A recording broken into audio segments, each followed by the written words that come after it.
Question. The member for University Rosedale. Thank you, Speaker. My question is to the Minister of Health.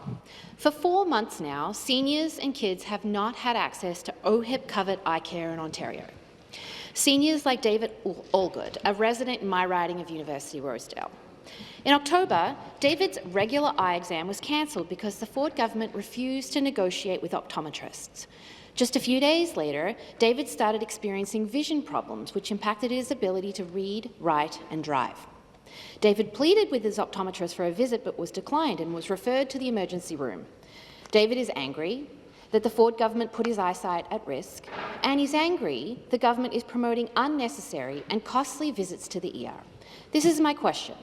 Why is the government further burdening hospital emergency rooms when they could just pay optometrists a fair price for their services?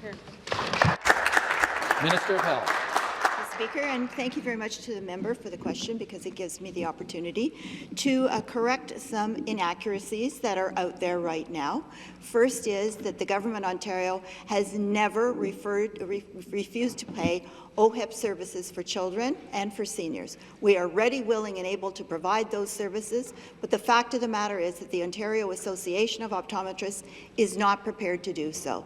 We went to the table with them to meet for mediation. They disagreed with some of the ways to proceed, but we decided to move ahead in any event.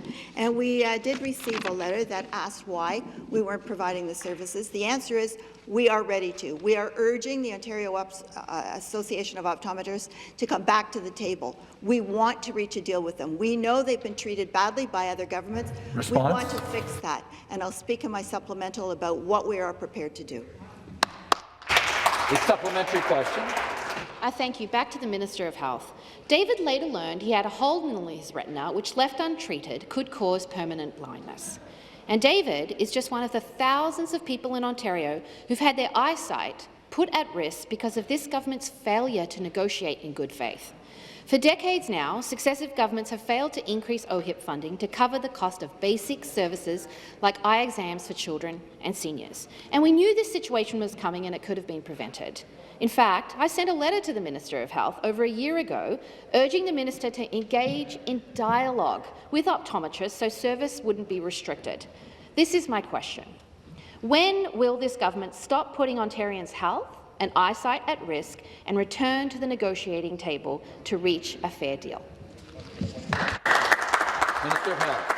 Thank you. In fact, we take the health and well-being of every single Ontarian to be very important, and we are prepared to sit down at the table with the Ontario Association of Optometrists.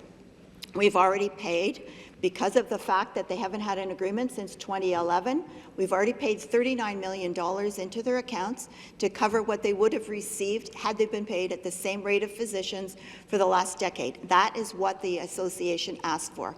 We also agreed to go into mediation with them, which is what the association asked for. We agreed to the mediator that they asked for. We also have agreed that we would pay to start 8.48% increase going forward, but retroactive to April 1st, recognizing again that they wanted to be paid at the same level that physicians would have been paid.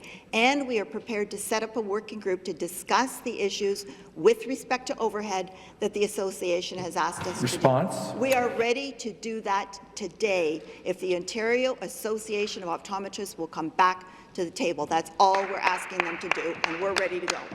Thank you.